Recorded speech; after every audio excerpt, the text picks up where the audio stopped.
Welcome to our channel. నేను మీ వెంకట్. ఏదైతే commission notice మీద హాజరయ్యారు ఈరోజు, దీన్ని ఎలా చూడొచ్చు? ఇది కక్ష సాధింపు చర్య అంటారా? సార్, ఇది నిజంగా కక్ష సాధింపు చర్య. రేవంత్ రెడ్డి గారు కాంగ్రెస్ ప్రభుత్వం చేస్తున్న ఈ కక్ష సాధింపు చర్య తెలంగాణ రాష్ట్రంలో ఉన్న 4 కోట్ల మంది ప్రజలకు ఇది కేసీఆర్ గారి మీద కేసు పెట్టిన విచారణ కాదు. 4 కోట్ల మంది రైతులకు, ప్రజలకు, కర్షకులకు, కార్మికులకు పెట్టిన కక్షగా 10 ఏళ్ల పరిపాలనలో కేసీఆర్ పరిపాలన చూసాం, 18 నెలల పాలనకు రేవంత్ రెడ్డి పరిపాలన చూసాం. ఈ 18 నెలల్లో ఈ రాష్ట్రం మొత్తం రావణ కాష్ట అయింది. కేసీఆర్ గారు పరిపాలనలో తెలంగాణ రాష్ట్రంలో కాళేశ్వరం ప్రాజెక్టు ద్వారా దాదాపు 40 లక్షల ఎకరాలకు సాగునీరు ఇచ్చి దాదాపు 40 లక్షల మెట్రిక్ టన్నుల ధాన్యం పండింది. ఈరోజు రైతులు ఆనందంగా ఉన్నారంటే కాళేశ్వరం నీళ్ల ద్వారానే.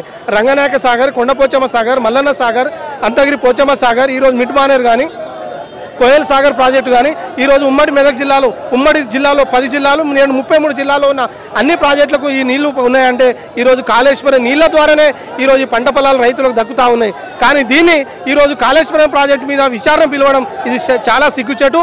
రేవంత్ రెడ్డి ప్రభుత్వానికి ఇది ప్రభుత్వం కూలిపోయే సమయం వచ్చింది.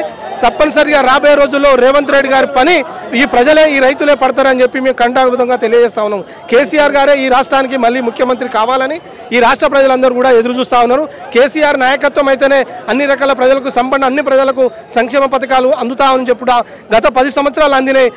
ఈ సంవత్సరాల పీరియడ్లో ప్రజలకు ఈరోజు చాలా ఇబ్బంది పడుతూ ఉన్నారు. రాబోయే రోజుల్లో మరి కేసీఆర్ గారే ఈ రాష్ట్రానికి ముఖ్యమంత్రి కావాలని చెప్పి కూడా మేము కోరుతా ఉన్నాం, డిమాండ్ చేస్తూ ఉన్నాం. ప్రజలందరూ కూడా ఎదురు చూస్తూ ఉన్నారు. ఏదైతే ఇప్పుడు కాళేశ్వరం కమిషన్ ఉందో అందులో అవినీతి జరిగింది, మ్యాన్ ల్యాండింగ్ జరిగింది అని చెప్పి కాంగ్రెస్ వాళ్ళు మాట్లాడుతున్నారు. దీన్ని ఎలా చూడొచ్చు? కాళేశ్వరం ప్రాజెక్టులో అవినీతి జరగలేదు. ఆ రోజు కాళేశ్వరం ప్రాజెక్టులో ఇచ్చిన ఇంజనీరింగ్ డిజైన్ వల్ల 2 పిల్లర్లు మాత్రమే కూలిపోయింది. ఈ రోజు ఒకేలా అవినీతి జరిగి ఉంటే కేసీఆర్ గారు 1,00,000 కోట్లు అని వీళ్ళు అంటున్నారు. 85,000 కోట్లతోటి కాళేశ్వరం ప్రాజెక్టు కట్టి నిర్మాణం చేసి ఈ రాష్ట్ర ప్రజలు ఈ రోజు హైదరాబాద్కు త్రాగునీటి కూడా ఈ రోజు రావాలంటే కూడా మల్లన్న సాగర్ ద్వారానే త్రాగునీటి వస్తుంది. మరి మల్లన్న సాగర్ నీళ్ళు వచ్చే నీళ్ళు ఎక్కడి? కాళేశ్వరం నీళ్ళే ఈరోజు హైదరాబాద్కు త్రాగునీటికి సప్లై చేస్తూ ఉన్నారు. మరి ఈరోజు అవినీతి జరిగి ఉంటే, కేసీఆర్ గారు కాళేశ్వరం అవినీతి జరిగి ఉంటే ఈరోజు హైదరాబాద్కు వచ్చే నీళ్ళు ఎక్కడి? మల్లన్న సాగర్ 50 టీఎంసీల నిర్మాణం ప్రాజెక్ట్ అయ్యేదా? మరి ఈరోజు కాలయాపన చేసి వాళ్ళు ఇచ్చిన 420 హామీలు, 12 గ్యారెంటీలు, 6 గ్యారెంటీలు, 13 హామీలు, 420 మేనిఫెస్టో ఇచ్చిన హామీలను కప్పి ఉంచుకోవడానికే ఇలా కాంగ్రెస్ ప్రభుత్వం ఆడుతున్న పెద్ద నాటకం ద్వారా ఈ విధంగా తెర మీదకి వచ్చి ప్రజలను మాయమాటలు మోసం చేసి ఈరోజు రైతులను మోసం పెట్టడానికే ఇదంతా విచారణ కార్యక్రమం. ఈ కాలయాపన విచారణ కేసీఆర్ గారు ఇప్పుడు విచారణకు వెళ్ళడం జరిగే లోపలికి మేము నిజంగా చెప్తా ఉన్నాం. కేసీఆర్ గారు తప్పు చేసి ఉంటే ఈరోజు రాష్ట్ర ప్రభుత్వం కూడా ఇంతమంది వచ్చేవాళ్ళు కాదు. అక్కడ తప్పు జరగలేదు. కేసీఆర్ గారు ఏది చేసినా రాష్ట్ర ప్రజల కోసం, రాష్ట్ర సంక్షేమ కోసం, రైతుల కోసం చేసిండు కాబట్టే అక్కడ ఎలాంటి ఫ్రాడ్ జరగలేదు, ఎలాంటిది ఏం జరగలేదు. కాబట్టి ఇదేమో పార్టీని మన కక్ష సాధింపు చర్యగా మేము అనుకుంటున్నా ఉన్నాం. ఇప్పుడు ఒకవేళ అవినీతి జరిగి ఉంటే కేసీఆర్ గారు అరెస్ట్ అయ్యే అవకాశం ఉందా?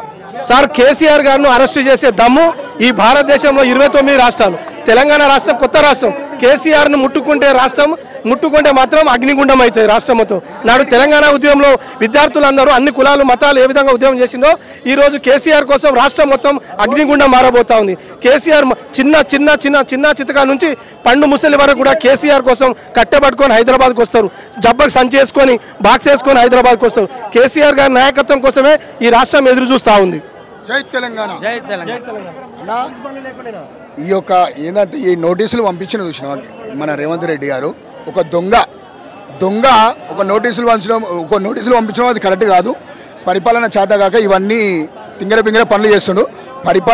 పరిపాలించడానికి రాక వీళ్ళకి కానీ, ఇలా మంత్రులకు కానీ, ముఖ్యమంత్రికి కానీ పరిపాలన చేతగాక ఇచ్చిన హామీలను నెరవేర్చలేక ఇవన్నీ దొంగ ప్లాన్ చేస్తుడు. ఈయనకు నిజంగా నువ్వు తెలంగాణ నిజంగా ముఖ్యమంత్రి అయితే ఇచ్చిన హామీలను నెరవేర్చు. ఫస్ట్ ఇచ్చిన హామీలను ఏదైతే నువ్వు మహిళలకు ఇచ్చిన హామీలను నెరవేర్చు. పిల్లలకి స్కూటీలు ఇస్తాను, అది గంగలు వేసినావు. తులం బంగారు ఇస్తాను, అది గంగలు వేసినావు. 2,500 ఇస్తాను, అది గంగలు వేసినావు.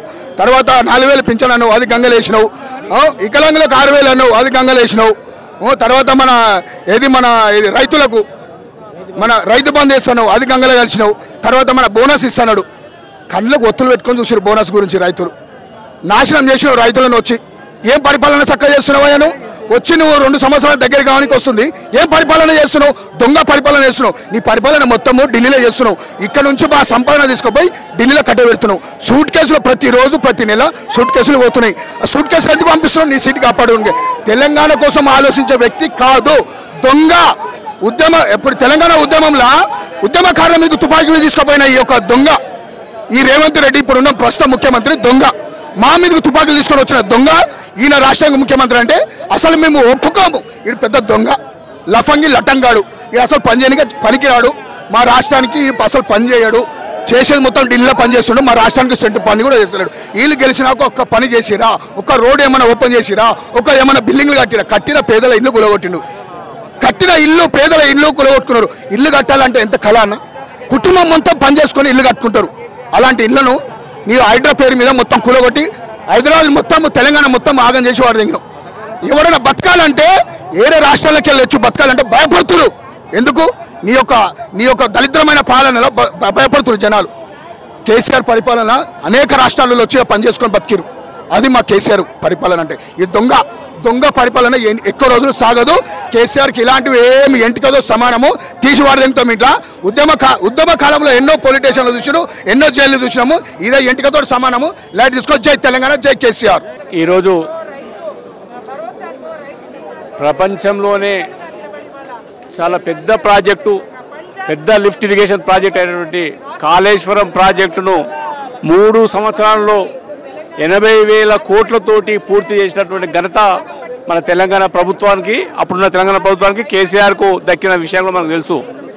ఈ కాళేశ్వరం ప్రాజెక్టు ప్రపంచంలోనే మరి అత్యున్నతమైన ప్రాజెక్ట్ అని చెప్పి అప్పుడున్నటువంటి ప్రపంచంలోని నిపుణులంతా కూడా, ఇరిగేషన్ నిపుణులంతా కూడా కొనియాడిన విషయం కూడా మనం చూస్తాం. మరి అలాంటి ప్రాజెక్టు ఒకప్పుడు నా తెలంగాణ కోటి రత్నాల వీణ అన్నట్టు కేసీఆర్ గారి ప్రభుత్వం వచ్చిన తర్వాత నా తెలంగాణ కోటి ఎకరాల మాగాణలాగా మార్చేటువంటి ఘనత కేసీఆర్ దక్కిన విషయాలు కూడా మనం చూస్తాం. మరి ఈరోజు కోట్లాది ఎకరాలకు మరి సాగునీరు కానీ అదేవిధంగా తెలంగాణ ప్రాంతానికి తాగునీరు అందించిన ఘనత ఈ కాళేశ్వరంది.